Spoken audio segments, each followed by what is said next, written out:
Foodie went live for a total of 5 hours yesterday, and as I was watching, pulling my clips, I realized something had changed. Prior to this, we were all watching a train wreck, and now we're watching a train wreck in a developing country with a very serious storyline. So, on my part, my interest is drawn more to Salah's side of the story and less of Foodie's. Salah, after all, is the reason why they're in Syria, and in this video, I'll show you why I think that. I'll do 2 different videos reacting to this live stream. This first one will be more about Salah and the concept of repatriation, and the second one will be about Foodie. In order to really understand what's going on, we have to ask the question, why Syria? And why Syria now?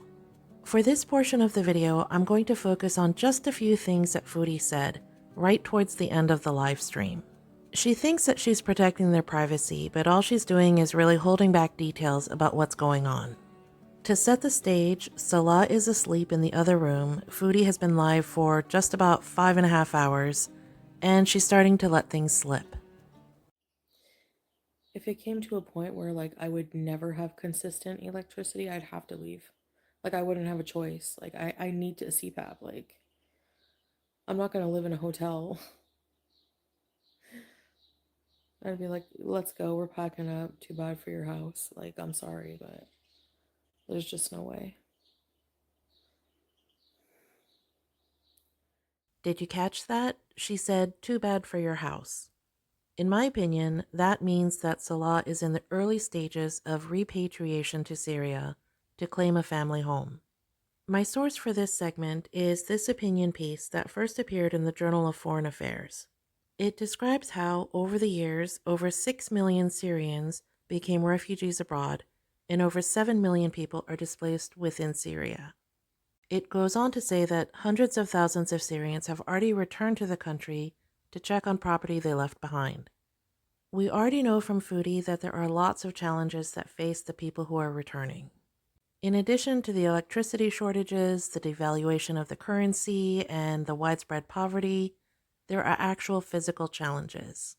If too many people go back to Syria before the country is ready with a proper infrastructure, then they could actually make things worse.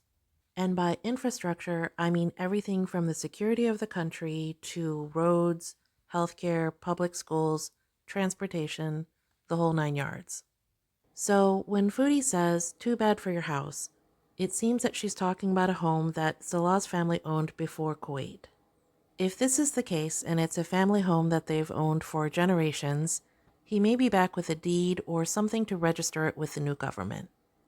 The article describes that many people have returned to find their homes occupied by others or destroyed entirely. This could lead to disputes over housing, land, and property for those returning to Syria. This could have a lot to do with the fact that the economy has contracted by over 80% since 2011. The article ends by emphasizing the importance of repatriation processes so that people will have support rather than an uphill battle.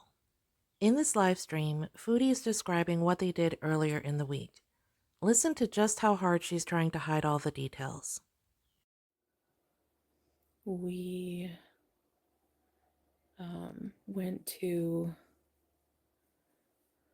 it was a pretty long drive, but down to the valleys, and it was the sun was out, but it was the breeze made it so that it wasn't too hot, and we just had a picnic on the ground, and it was fun. I think she's talking about the car live stream that she did the second day she was in Syria. It's called Driving in Syria, and it lasted under 12 minutes.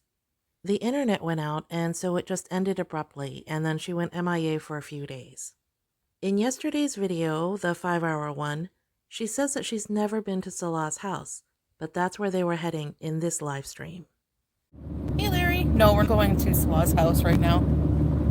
It's not ready. See what I mean? They were heading to the house, and then what happened? And then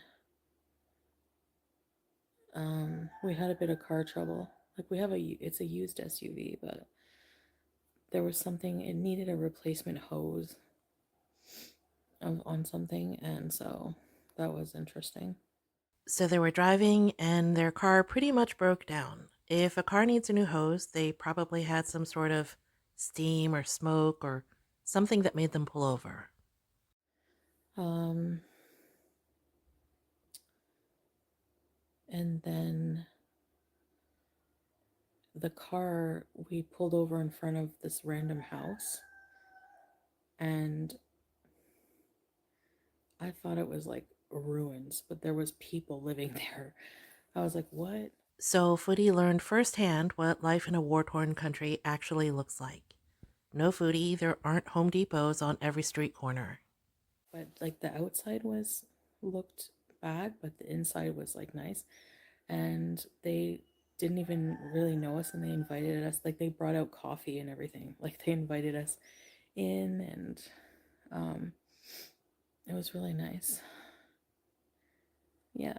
So this goes along with, I think, this picture that Foodie posted over the weekend showing that she's enjoying Syrian-style coffee on a beautiful day.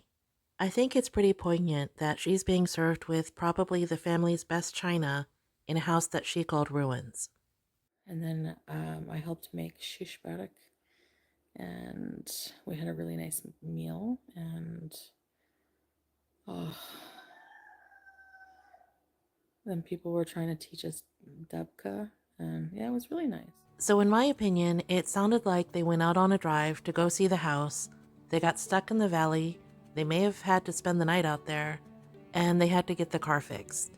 What I don't get is why Foodie isn't telling the whole story. If Salah is there to repatriate to Syria, then this could be really, really interesting content. I mean, think about it. Instead of focusing on the lack of electricity, the lack of fast food, she could be talking about the country and what they're doing. As the article says, Syria's future hinges on the safe, dignified return of the refugees who will help rebuild a nation. In the second video of this recap, I'll be going into more of the sillier stuff. How Foodie's doing, how she's adapting to Syria, the stuff we usually talk about. As it turns out, there's a lot more to present-day Syria than meets the eye. In any case, drop me a line in the comments and let me know what you think. Do you think that Salah is trying to go back to Syria for good? Do you think there's a family home in the valley, or is there more to that story and that outing than we know? Drop me a line in the comments. I'd love to hear from you. You should see the refrigerator. If I showed you, you would throw up. It's like disgusting. It's like it's literally looks like a abandoned fridge and like a